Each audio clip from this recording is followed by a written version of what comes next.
have to give in to my demands. Okay. What do you want? World domination! Tell him we want world domination! World domination. It's a funny concept. We can imagine old dudes with messy hair and thick glasses taking over the world, or the caricature of a humanoid villain that wears skull and crossbones. But what about applying it to the real world? Who's closest to taking over the world we live in? Do I even need to say it? When it comes to Iran, North Korea, or as of late Venezuela, it's impossible to fully understand the goals behind a US regime change operation if we don't understand the US's regional aims, and by extension its global aims. We have to understand the United States for the totality of its existence. And with dozens, if not hundreds, of military bases on every continent, the United States is the only empire in the world right now. Its goals and ambitions can't be anything but global. We can't remove America's behavior from this context. This means controlling countries like Venezuela isn't the sole end in and of itself, but the means to a larger goal, a US-dominated South America.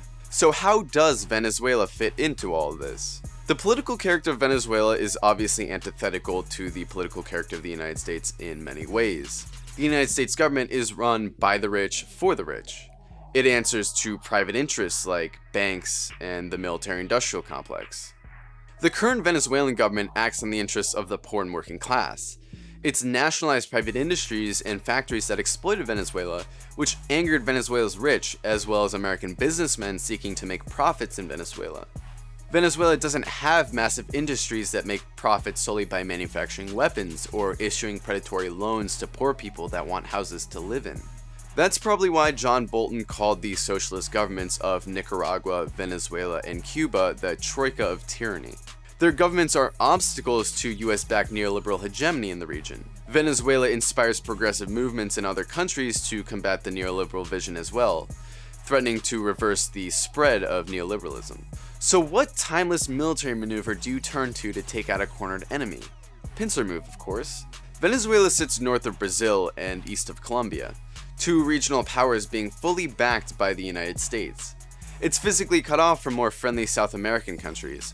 Both Colombia and Brazil have denounced President Nicolas Maduro as illegitimate and are trying to ram aid through the Venezuelan border. Both countries also have a US military presence.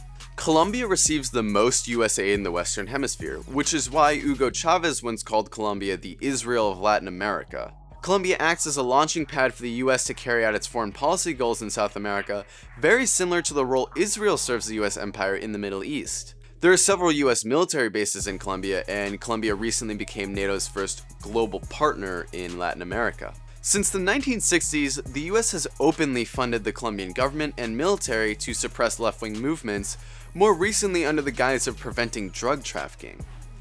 Bill Clinton famously initiated Plan Colombia in 2000, a policy intended to stop drug trafficking and left-wing insurgency in Colombia. The plan is widely understood to be a failure since drug profits rose during this period.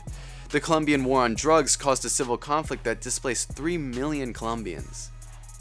But remember, a spokesperson of the Reagan administration admitted that Colombian cocaine trafficking helped fund the US-backed anti-communist Contra rebels in Nicaragua. It was the CIA that sold crack cocaine in South Central LA to poison poor black communities. The war on drugs wasn't actually about ending drug trafficking. It was just a convenient alibi to justify decades of massive US support for right-wing rule in Colombia to suppress left-wing movements, a process that persists to the present day.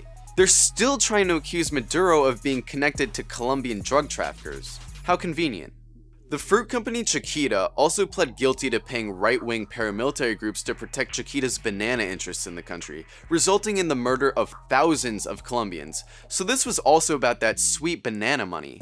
But I get it, America. I don't want to imagine a world where bananas fall in the hands of communist terrorists either.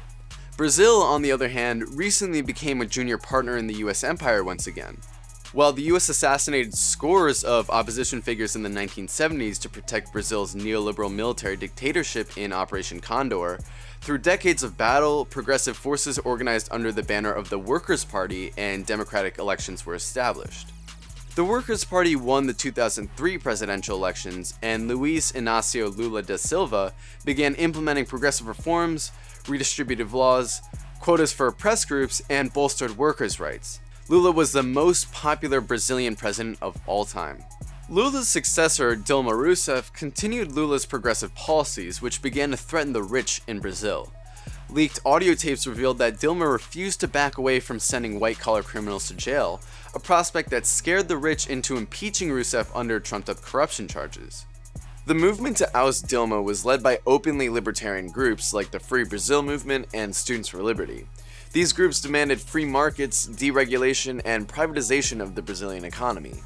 The leaders of these seemingly grassroots organizations were funded and trained by the Atlas Network. Among others, Atlas Network takes money from the Koch brothers, which is just like, if you're going to covertly undermine a sovereign government and give the appearance of not having US involvement, pick literally anyone else.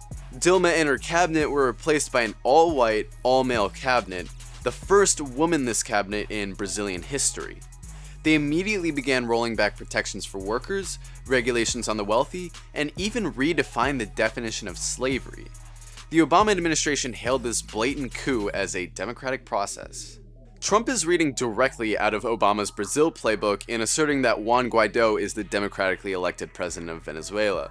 Trump also hailed the election of Brazil's fascist president, Jair Bolsonaro, who has said he's open to having a US military base in Brazil and is actively calling for regime change in Venezuela, just as the US wants. In the future, we may see attacks against the progressive president of Bolivia, Evo Morales. The mainstream media has been discreetly priming us for another war of democracy in Bolivia, one of Venezuela's only progressive allies in South America. So if anyone tries to tell you that the US coup in Venezuela isn't about imperialism or US hegemony, remind them that Venezuela isn't some special isolated case of US interventionism in Latin America. Far from it. The US has been doing exactly what it's trying to do in Venezuela to Colombia and Brazil, and the majority of Latin American countries for that matter, for decades. It's using its puppet regimes in these countries, not even discreetly, to wage a two-front war on Venezuela. It's like the domino theory, but backwards. If the US wasn't trying to turn Venezuela into a playground for the rich, a bastion of capitalism, if it was actually trying to assert human rights in Venezuela, it would be an exception to a very consistent pattern.